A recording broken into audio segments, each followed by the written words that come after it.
Ako po ay humihingi ng paumanhin sa inyo sapagkat kung ako ay naglabas ng impormasyon noong 2012, hindi na po sana natin dinadanas ngayon itong kamalasang ito. Yes! Ako po, kaisa nyo bilang Pilipino, sabi ko nga, dumating ako sa punto na nadamay ako dito sa PIDEA Leaks dahil sa pagkakalabas ng mga dokumento na ipinalabas doon sa Philippine Drug Enforcement Agency. Ang tanging kasalanan ko lang ay ako po yung humawak ng kaso at nag-imbestiga sa isang kaibigang matalik ni Bongbong Marcos. Okay po. Ngayon ko lang po sasabihin sa inyo, yung confidential informant,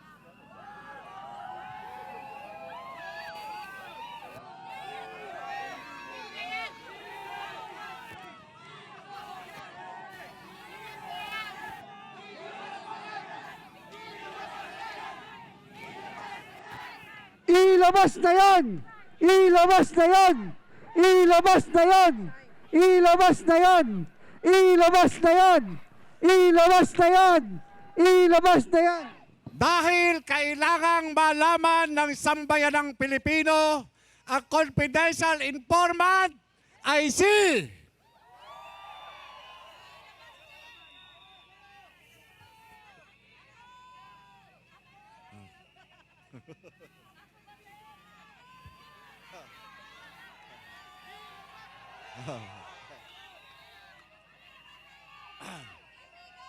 tawagin na lamang po natin siyang Bravo Delta.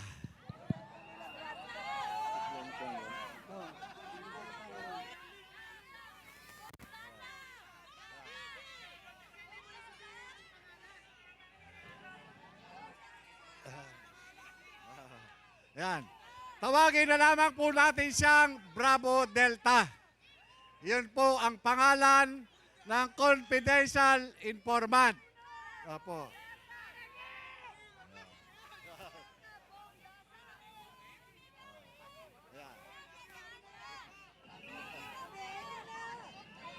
Okay. Si Bravo Delta ay si Bong Dasa. Kaibigang matalik ni Bongbong Marcos.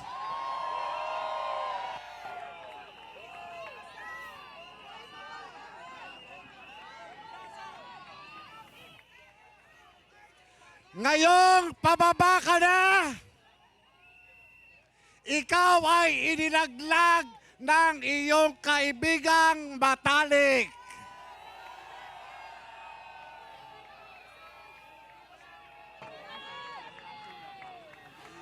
Alam kong alam na alam mo yan sapagkat mismong si Kati Binag alam niya na nakuha ng PIDEA si Bong Dasa noong 2012.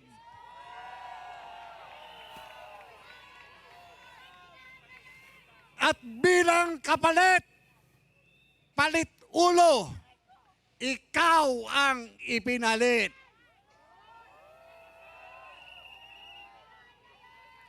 Yan po ay nandun sa record ng PIDEA.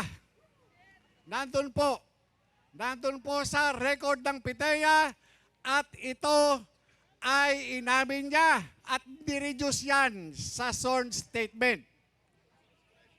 Nakuha po ng PIDEA itong si Bong Dasa at itinuro yung kanyang mga kasama.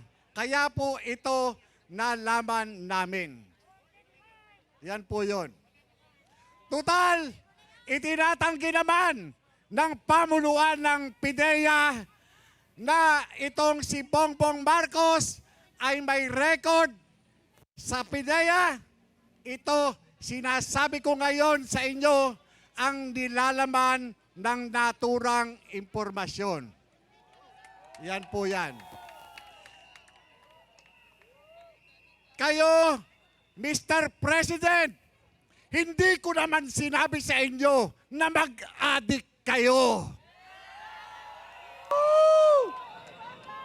Hindi ko naman sinabi sa inyo na sumingot kayo ng pulburon.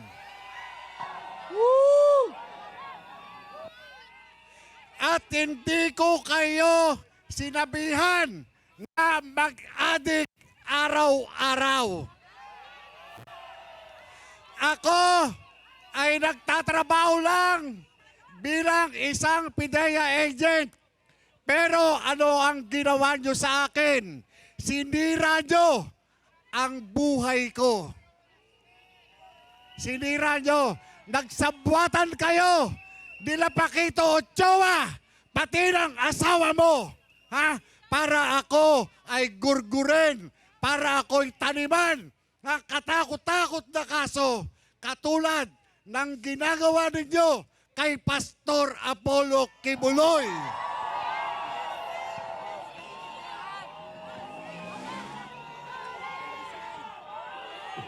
BBM resign!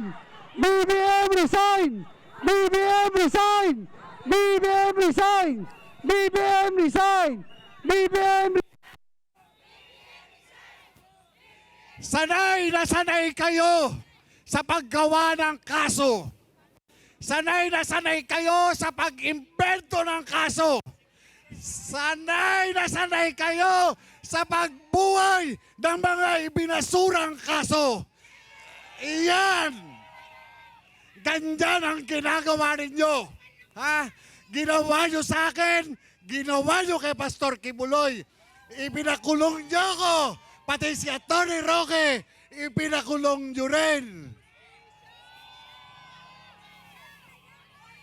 Hindi na kayo nasiyahan Justisya! kay Dr. Justisya! Abadoy at kay Ka Eric. Justisya! Justisya! Justisya! Justisya! Justisya! Justisya! Justisya! Alam nyo, Justisya! alam nyo mga kapatid, si General Nicolas Deloso Diwata Torre ay makinig kayo. Si General Torre ay instructor ko sa Police Intelligence Course. Kasama ko rin siya sa PNP Narcotics Group. Tinyente pa lang yan, nakasama ko na yan. Pati sa pambababae yan. Woo! Woo!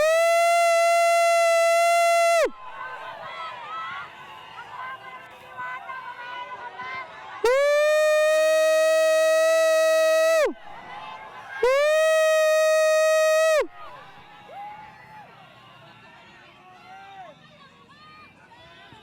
Alam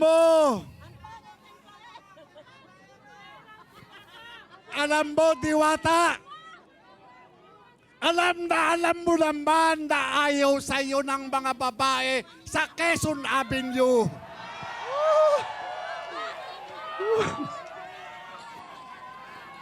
Magkakaabinan ba tayo dito?